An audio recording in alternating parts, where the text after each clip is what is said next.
Okay. So hello once again, welcome. So anyway, in the previous lab, we were covering about thumb 2 technology and instruction set architecture. So in this video, we are going to study about different processors that are being prepared by the ARM, right? So ARM is having ARM 7 TDI, then ARM 7 TDIS, then ARM 7 like this it is having. And but for the video syllabus, we start from Cortex. Right? And for us, we are having M3. So this is the way that ARM started preparing, and at the end they are into the ARM Cortex M3. Okay, still they are into still there are newer version of processors are also there. See, okay, so these are the features that these processors includes. Okay, and then you can find out that MMU. What is MMU? It is memory management unit. Memory management unit. Okay, so here if you can come, it is MPU. It is a memory protection unit.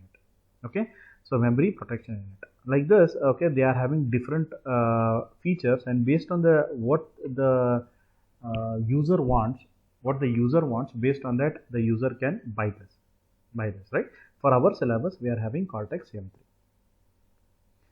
Then what are its applications? Cortex M3, as I told you, that it is having many more applications. So the very first more application is it is used as low cost microcontrollers. It is one of the feature.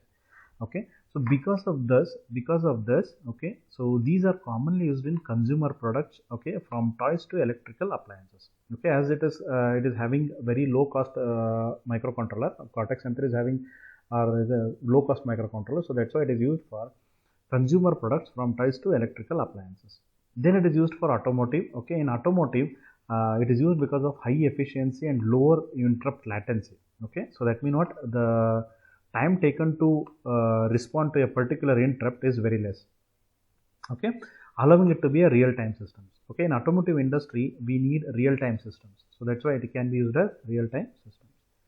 Then in data communications also they have been used. Okay, so they have been used in Bluetooth, they have been used in Zigbee. Okay, so these are the processors that are used in these data communication systems. Then in industrial control, okay, in industry, as we know that, okay, so in industry there are lots of applications are there which can be controlled, which has to be controlled. Okay, so as industry is very big, so there will be lots of applications which has to be controlled. So that's why they tend to go for low cost microcontrollers. Okay, it is just because the microcontroller is simple and it is of fast response, and then it is reliable. Okay, and then it is having an interrupt feature, then it is having low interrupt latency, and then it is having the very good point is fault handling. Okay, it is having enhanced fault handling. Okay, that makes it to be a strong candidate in this area. Then they have been used in consumer products also. They have been used in consumer products like the mobile phones and all. Okay, so it is just because they are using MPU, which is memory protection unit. Okay, so that's why it is used in consumer products also. Then we'll just concentrate on the fundamentals. The Cortex M3 is a 32-bit microprocessor. The Cortex M3 is a 32-bit microprocessor. That we should note it down. Okay, but it also supports 16-bit also. It is a 32-bit, but it also supports 16-bit. Right? 16-bit. It has 32-bit data path, 32-bit register bank, 32-bit memory interfaces. Okay, as we know that if it has to have a 32-bit data, that means what? It should have that many data path, then that many register bank, and that many memory interfaces. The processor has a Harvard architecture, which means that it has a simple separate instruction bus and data bus. Okay, so as we know that in the third module there is a clear difference has been given between the Harvard and von Neumann architecture. Okay, by taking care of the diagram also. So just refer to the third module video, there you can find out what is Harvard and von Neumann architecture. Okay, as the Harvard architecture used, so this allows the instructions and data accesses to take place at same time. As a result of this, the performance of the processor increases because of the data accesses which do not affect the instruction pipeline. Okay, so by chance if you are having a processor like this, and to this processor you are having instruction line, and then you are having a data path. Okay, so both the instruction and the data will be flowing in a opposite path. Okay, for a processor both will be flowing in a separate path. So that's why what will happen, the time taken will be reduced, and then pipelining can be achieved. Okay, then pipelining can be achieved. All these things can happen. Okay, all these things can happen. Correct.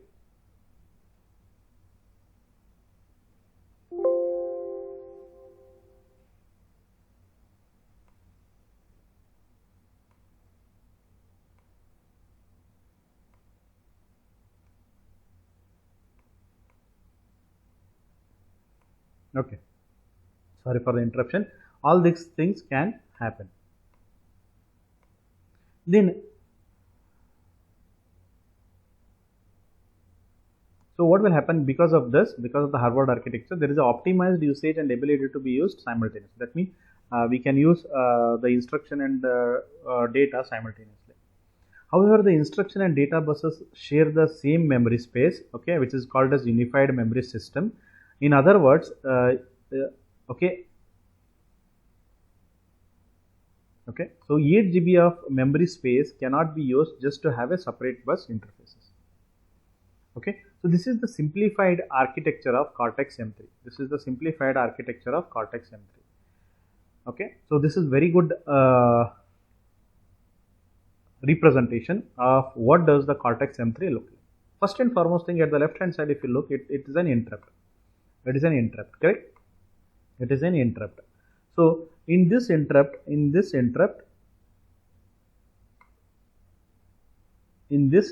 can find out that there is one block which is nothing but NVIC. It is nothing but NVIC, which is nothing but interrupt, non-vectored interrupt controller. NVIC stands for what? Non-vectored interrupt controller. Then in the second, you are having instruction fetch unit. Then in the third one, you are having decoder, register bank, ALU, then memory interface, then trace interface, debug system. Then also you are having instruction bus and data bus. See here, you can find out that the instruction bus and the data bus are separate. Okay, so that's why it is called as what? Harvard architecture. That's why it is called as Harvard architecture, right? The instruction bus and the data bus are separate. That's why it is called as Harvard architecture. Separate, by chance, if there is only one bus, then it is called as von Neumann architecture. Then you are having this memory protection unit. MPU stands for what? Memory protection unit. Okay. Then you can find out that there is a bus interconnect which connects to code memory, then which connects to memory system and peripherals, and then private peripherals. There is a debug interface is there. This debug interface system is a very much powerful tool which allows the user to debug the either it might be a hardware or a software. Okay, so this allows the user to debug the code or a hardware system. Okay, so this is the simplified view of the Cortex M3 processor. How does a processor will look like? Then first we will go for the registers. There are registers. Totally there are, you can find out over here, totally there are 15 registers, 16 registers are there. Okay, and you should note on that each register is of 32 bit. Each register is of 32 bit. Okay, each register is of 32 bit. And it starts from R0 to R15. R0 to R15. Now you can find out that till R0 to R12, these registers have been classified as general purpose registers. Okay, these registers have been classified as general purpose registers. Then R13 is nothing but what? Stack pointer. R13 is nothing but what? Stack pointer. So this stack pointer has been divided into two parts. One is the main stack pointer and second one is process stack pointer. So MSP and PSP. Correct? And R14 is a link register. R14 is what? It's a link register. And R15 is what? Program counter. So that means what? A user can use the registers between R0 till R12. R0 till R12. Correct? And among this, from R0 till R7, R0 till R7 have been classified as low registers and R8 till R12 have been classified as high registers. Correct? Okay. So this is how the classification of registers is being done. Then you can find out that anyway the description has been given. So R0 till R12 have been classified as general registers. Then R13 is a stack pointer. Okay. So what do you mean by, okay, so stack pointer has been classified into two parts, main stack pointer and the process stack pointer. What do you mean main stack pointer MSP? It's a default stack pointer used by operating system, okay, and exception handlers. So that means what? Main stack pointer is the one which is used by the operating system. Then what do you mean by process stack pointer? Process stack pointer is used by the user application code, right? So that's why the stack pointers have been classified into two parts.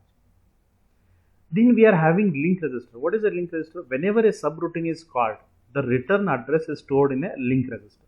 Okay, so for example, we are going to write a function, right? So whenever the function is there, it has to again, after executing the function, there will be a return instruction, correct?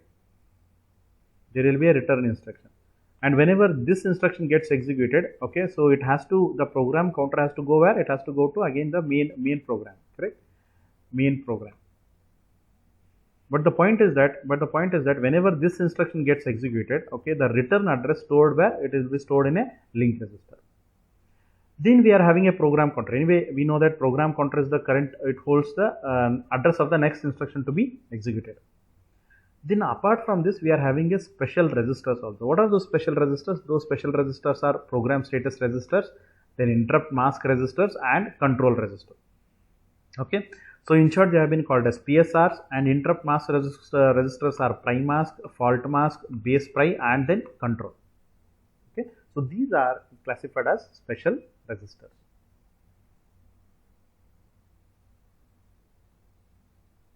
Okay.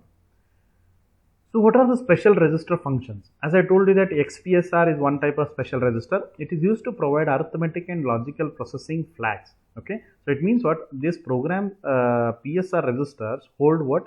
Okay, it holds the flags which are necessary for arithmetic and logical instructions.